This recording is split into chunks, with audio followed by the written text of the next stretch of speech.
I'm Ria Warner. I am one of the content creators over at Pol-Ed, and I also run some CPD sessions on behalf of Pol-Ed as well. I do that alongside my colleague Kelly Alchin. So we have oversight of the curriculum at Pol-Ed. We create all the new resources. If you do have any questions and you want to hang on at the end and ask, that's absolutely fine. If not, you can just drop us an email, and if it's a sort of a longer question, you want a longer discussion, we can get back to you and work with you as well. But I was invited along today to speak about how Pol-Ed links up with teaching about online harms. So my bit of this presentation is going to focus a bit more specifically on online harms, how we approach that, and what we have available to support you. So I thought a good place to start would be just looking at some of the new statutory guidance on online harms and what it outlines. There's absolutely tons. I couldn't fit it all onto one slide, so I just picked out a couple that I felt were relevant, but there's lots and lots in the new statutory guidance on online harms. The government are really aware of the challenges that are facing young people, but just a couple to talk about. In terms of primary school, this is what it's looking like. So the first one is that the internet is an integral part of life, and that young people should be able to talk about the positive and negative aspects of the internet. The benefits of limiting time spent online. So I know this is a challenge, something that we're seeing across primary and secondary schools, is high screen time for young people and how that is having an impact. The statutory says that young people should consider the risks of that excessive time, the impact on their mental and physical well-being, as well as the content that they're viewing that might be negative. Alongside this, the statutory says young people should understand the characteristics and mental and physical benefits of an active lifestyle. So we do obviously have a link there between high screen time and less physical movement, which we know does have an impact for young people on their well-being as well. There's also a mention of online behaviours such as cyberbullying and how this can impact young people's well-being. I've seen in the chat some of you responding to Nadine's question, mentioning WhatsApp and mentioning those conflicts, which obviously is something that happens at primary and at secondary. We'll talk about the social media ban in a little bit, but we know that regulation is coming into place to look at how social media is being managed for young people. This one's quite a long one, but this one's all about online relationships. So how they can be positive, online can be positive, it can complement those in-person relationships. However, getting young people to understand they're unlikely to be a good substitute for a high quality in-person relationship. So about us encouraging young people to maintain those in-person connections and using online to support that relationship rather than to be the foundation of that relationship. And a couple of others, these are again physical health related, but it is interesting that in the statutory, the content objective they have about sleep, they actually do reference screens within that. So they talk about young people understanding the importance of high quality sleep, but they've also got a note there about bedtime routines and improving sleep, for example, not having screens in the bedroom. So again, another element of online life potentially impacting young people's well-being. And finally, the last one is all about the benefits of partaking in community, but that's physical activity, helping others, self-care, spending time with friends and family, engaging in hobbies and community participation. So again, we do hear from schools and education providers that for young people, high screen time can be a barrier to engaging in other hobbies, building meaningful relationships, and can impact their mental and physical well-being. So this is what the statutory is saying that we should address, and I will go on and talk about some of the resources we have at Pol-Ed, but I'll just quickly go over some of the secondary statutory, which builds on the primary. They're quite similar. Some of them just have a little bit of extra in there. But the first one, again, is quite similar. It says limiting time spent online, excessive time spent on electronic devices, the positive and negative content and the impact on their own physical and mental well-being. Also, again, talks about the importance of physical activity, sleep, spending time in the community, doing things like volunteering and looking after well-being. The secondary has this one, which is about young people being able to critically evaluate which activities contribute to their well-being. So encouraging those young people to think about, is this actually making me feel good and positive? So spending a lot of time on screens and social media, we know that there's a peer element there where everyone else is doing it. There might be that element of missing out, but we need to be getting young people to evaluate, how is it actually making them feel? Is it a good thing for their well-being? what sort of content are they seeing online? Is there things they can do to curate a more positive algorithm? And just getting them to think critically about that content. Where's it come from? What emotions is it trying to evoke? Is it making us feel a certain way that's potentially not positive? Or on the other hand, evaluating that this is a positive online influence. This does make me feel better about myself, but we'll speak a little bit more about those challenges in a moment. This one's a really interesting one for secondary. This talks about young people understanding the similarities and differences between the online world and the physical world. So we know for young people that have a high screen time or spend a lot of time on social media, depending on the content that they are seeing, that they might be getting a distorted view of the world, especially with things like physical appearance. And if you only see one type of person online and that is very edited, very posed, lots of things to make that an unrealistic standard, it can create issues for young people in terms of their self-esteem. And it's not just physical appearance, it's a lifestyle expectation as well. There's lots of unrealistic lifestyle expectation online for young people, what they're seeing, and it's about us helping them to understand that that's not a realistic view of the world and how that comparison is impacting them. And this just kind of builds on that, but it talks about how people that maybe are influencers or show their life online, they spend a lot of time curating that specific image, and it's not essentially realistic. Finally, then, a couple more health ones, so talking about physical health here, but the statutory does talk quite a lot about physical health, encouraging young people to think about the negative impact of an inactive lifestyle, and thinking about their cardiovascular health, their muscle and bone growth, etc.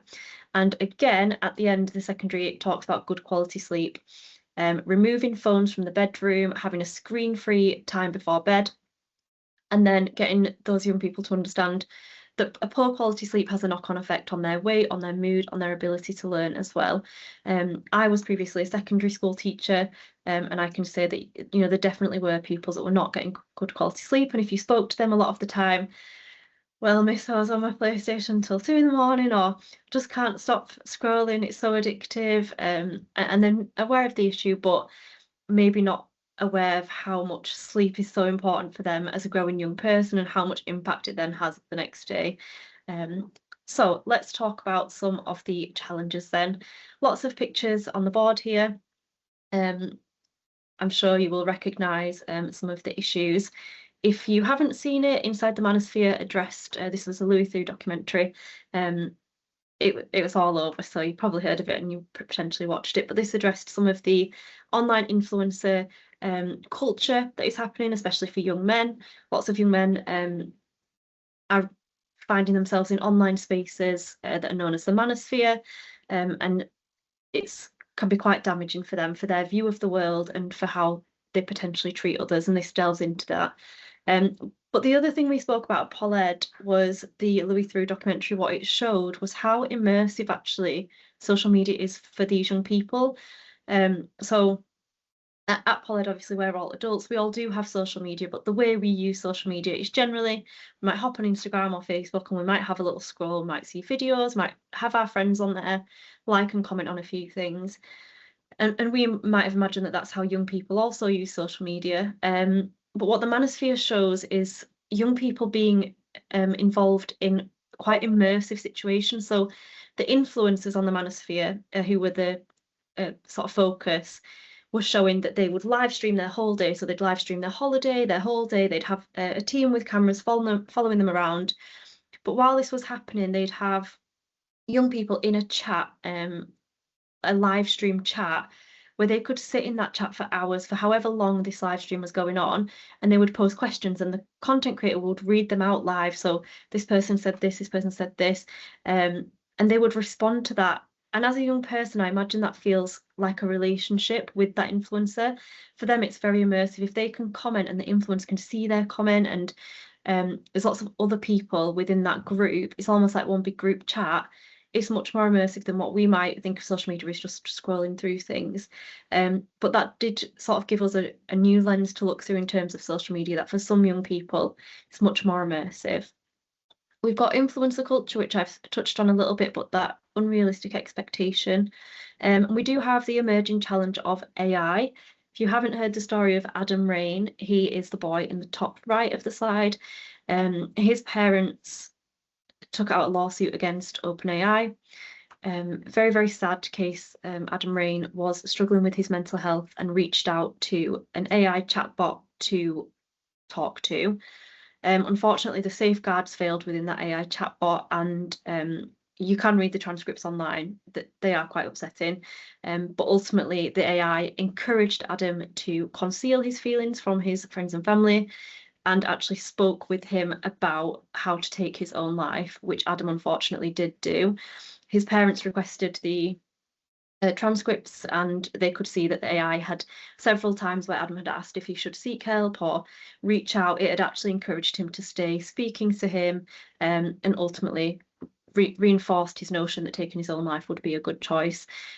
We do have lots of young people that are using AI. We did a whole CPD on this if it does interest you, but as essentially a therapist or counsellor or friend, and they're talking to AI and sharing things with AI, and it can be quite damaging. Obviously, AI is a coded robot. They can build in safeguards, but the longer you keep a relationship going, studies show the less those safeguards kick in. And we need young people speaking to trusted adults, seeking out reliable sources of mental health information, and not using AI in that way. So we do have lessons that look at artificial intelligence. We've recently designed an assembly all about artificial intelligence to help schools address this issue with young people about the positive things AI can do, but also those concerns and making sure we're using it for the right reasons. The other concern with AI is these nudification apps. So I know this has been in the news, you might be aware of it. But unfortunately, artificial intelligence is being used to nudify. So to upload a picture of a person, any person, and remove their clothing. So this is essentially a nude, although it's a deep fake image, it's not a real image of the person without clothing. It's still illegal. And young people need to understand that creating that image using AI is still illegal. And we have updated our lessons on nudes to include references to AI, and the fact that even if an image was created using AI, it would still be illegal, it'd still be classed as a nude image. Then we've got eating disorders, which I'll talk about a little later, but you can see there on the left, #SkinnyTalk. And I will come back to this in some statistics later, but there is a rise in eating disorders for young people in treatment. It has doubled since 2016, the amount of young people in treatment for eating disorders. Eating disorders are actually quite fatal. Anorexia has one of the highest mortality rates of any psychiatric condition. And again, this comes back to that influencer culture, but also these online spaces like SkinnyTalk that are encouraging young people to engage in harmful behaviours with their bodies. We had the online pornography, the Online Safety Act, which is looked to limit young people's access to online pornography. Again, a little bit controversial because we know with the things like VPNs and young people being quite savvy, they are still accessing that harmful online content, and banning it is a step in the right direction, but actually us educating young people about the harms is very important as well, so they can understand that for themselves. And we do have, I think it would be remiss of me not to mention the social media ban on an online harms call. We know that the government are looking to ban social media for under 16s, and they've predicted that will be early next year, so early 2027. At Pol-Ed, we have different opinions on this. We see the positives, we also see the challenges that are going to come, but ultimately we believe that if social media is banned, it's still very important for us to educate young people about the harms. Just like we do with alcohol, we know young people shouldn't buy alcohol till they're 18, but we do still educate about drugs and alcohol through Pol-Ed. And the same for sex. We know the age of consent is 16, but we do still have those lessons on consent, and we start that right from early years, thinking about safe hands, and we build that all the way up. And that is because, yes, there is an age limit on that, but we want to prepare young people. So we believe that although social media will be banned, we still need to be doing that preparation with young people about online harms and preparing them for that. So just a few key statistics to share with you. Sorry, that one's arrived in the wrong way. But the first one is about mental health numbers. Now, this isn't all because of online harms, and completely recognise that, but it is a factor. There's lots of other things that have impacted young people in the past few years. We know the cost of living crisis, the pandemic, but we also see a correlation between mental health conditions and excessive screen time. So 231,000 children and young people were in contact with NHS mental health services November 2019. So pre-pandemic, 231,000. That rose to 400,000 by 2023, which was a significant rise. But currently, and you might have seen this, it was in the news the other day, there are 1 million children and young people in contact with NHS mental health services at the moment, which is a huge amount and a huge rise from what we were seeing just a few years ago. So it's important for us to think about if we can reduce any of these factors that are impacting young people's mental health. If one of them is their online life or online influence, how can we help young people to look after their well-being? Again, just the statistic on eating disorders there, the number of children in treatment for eating disorders has doubled. And again, we know that those online spaces are influencing young people. Speech and language then, again, Speech and Language UK have said there are 2 million children with speech and language challenges in the UK. This is an increase of 25 to 30% in the last 2 years. And when we think about speech, language and communication, that real in-person communication is very important, especially when we think very, very young children learning the absolute basics of speech, language and communication. If lots of people in their lives are communicating with others online or through phones or through screens, if they themselves are always communicating in that way, it can have a negative impact, especially with things like non-verbal communication. So not just the things we say, but our facial expressions, our gestures, our eye contact, our body language. Those are all important communication elements that don't come through a screen, that happen in person. And we need to be mindful of encouraging young people to use oracy skills, to work together, and lots of our Pol-Ed resources do that.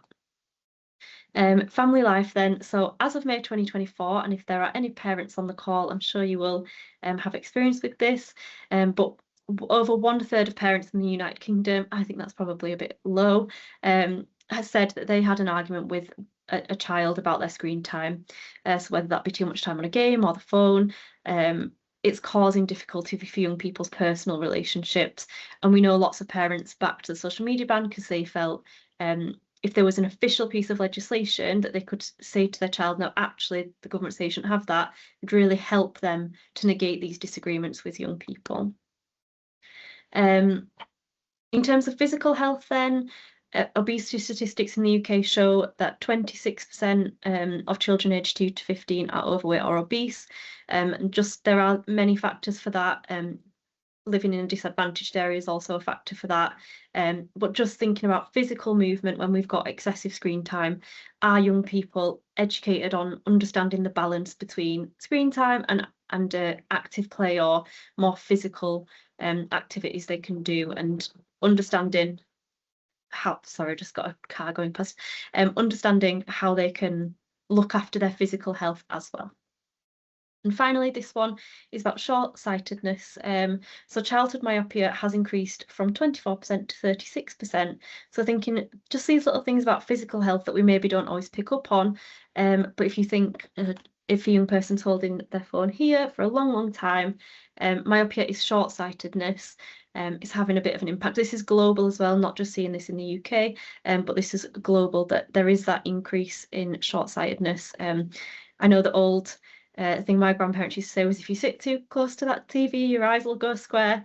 And we weren't that close to the TV as we are to our phones now. So if you think how that could be sort of impacting physical development as well. So what do Pol-Ed have to support you? So thinking about all these things, we do have lots of resources at Pol-Ed to support helping young people understand the physical harms, the emotional harms, the mental health implications, and also in some areas, the legal aspects of living life online and how to keep themselves safe. So we've got lots of assemblies. We recently added this one. What are the risks of online challenges? We do have a suggest a lesson function on the website if you haven't seen this. And this is a great example. This actually came from a primary school who said, could you create something about sort of online TikTok challenges and trends? We've had some young people that have sort of come to harm from these challenges. So we created this assembly, and it talks about the dangers of engaging in those online challenges for young people. How can I be responsible with artificial intelligence? So again, that one discusses the positives, the way young people can engage with artificial intelligence for things like learning, but also those risks. The secondary one talks about the nudification risk and the legal implications for that, but it also talks about lots of other things like mental health. We've got a general keeping safe online assembly, which covers lots of different elements. And then again, we recently added screen-free time. So we've just missed it, but screen-free week comes around every year, but you can use this anytime. It doesn't refer to the screen-free week. But this talks to young people about some of the implications of excessive screen time and high screen time, such as the impact on their sleep, on their mental health. But it also has a bit of a challenge element. So it goes through alternative things you could do that week instead of spending time online. And at the end, it sort of asks young people, what would you try this week? So you could show that as a generic assembly, but if you wanted to set it up as a bit more of a challenge in your school, you could use that as well. We also have these are our themed lesson groupings. You can find these on the website in resources if you select the online safety themed lesson grouping. So this is our one for primary, that's just the first page. It does go all the way up to year 6. You can use these in any way you like. If you wanted to run a drop-down day, these are quite nice because you can pick something for every year group. Or if you just wanted to have a term where you're really focusing on one topic. Equally, if you're just looking for an online safety lesson and you want an easy way to find it, you can use these. But we've got one for primary and one for secondary, and it just lists every lesson we have about online safety. So it's just a way for you to see the groupings we have. You can see we've got lots there. I'll just show you a couple of specific examples of some of the range of lessons we have. So we have added some lessons to our well-being section about how being online makes young people feel. So getting them to really think about how are they feeling when they're seeing this online content? Are they feeling positive or not? And how they can change their behaviours to mitigate some of the negative impact if they want to. We've got 3 across different year groups there. Then we've also got lessons on things such as what are deepfakes, which talk about the use of AI to create those images and the legal ideas around that. We've also got lots of lessons about data, privacy and security. I haven't spoken about that as much today, but this is also a huge issue for young people, protecting their data, understanding how to keep their information safe and how that's being used, and understanding their privacy and making sure that things on their phone are kept safe. Then we've got lessons on things like algorithms. So this is something that we find once young people understand how the algorithm works, they're able to think much more critically about what they're consuming online. And this lesson explains that in a bit more detail. We also have lessons on things like the influence of porn on relationships, and that's a Key Stage 4 lesson. But again, we know that this is an emerging risk for young people that are accessing their sex education through mediums such as porn, where we want them to be accessing that through SRE taught by specialists, and how that might be influencing relationships and leading into harmful behaviours in those relationships. We've also got some CPD. So these are 4 CPDs we've run recently. How Pol-Ed teaches emotional and physical harms have been online is similar to some of the things I've gone through today, but it goes in a little bit more detail. You can find all of these on the website on the CPD page. They are recorded, so you can access them anytime. We recently did one on how does Pol-Ed put the pre into prevent, and that's all about our prevent sessions. Again, that's another online harm. I haven't gone into it too much today, but we do know young people are accessing extremist content online, and it's important in terms of safeguarding for us to be picking up on that and helping young people to spot that and try to limit that harm. How can Pol-Ed support teaching about AI? So the case of Adam Rain I spoke about earlier, that session does talk about that, but lots of other risks of AI and how that's becoming an emerging risk for young people. And finally, the teaching of exploitation. With young people living so much of their lives online, we know that exploitation happens a lot of the time online now. Not always, but it is a high number of exploitation cases take place online. So that one talks about that in a bit more detail. So again, if you want to log on to any of those, you can just check out our CPD page. We're putting together our calendar for next year. So if anyone wants a specific CPD next year, want us to do some research and create something and deliver it, just let us know and we're happy to do that. If you get in touch via email, we will look at creating that. So that is everything we have to help support you with online harms. I do find it quite ironic that I'm going to pop this here, but I am. We are on social media. So whenever we add new things, we usually post it on social media. So when we create a new lesson, a new assembly, a new document, like Amy was saying, we've got lots of documents to support you. We know that your emails get inundated and sometimes our emails can get lost within there. But if you follow us on social media, that can be a quite nice way to stay in touch with what we have going on, what we've got new and what we're creating. So we've recently joined Instagram. We're also sharing some sort of infographics on Instagram on key topics, which are quite nice as well. But yes, I know I've waffled on about the harms of screen time for a long time, and I'm encouraging you to follow us on social media, but hopefully we'll bring some joy to your algorithm, some positive in amongst some of the other content, but just a good way for you to keep in touch if you are on social media with what we have going on.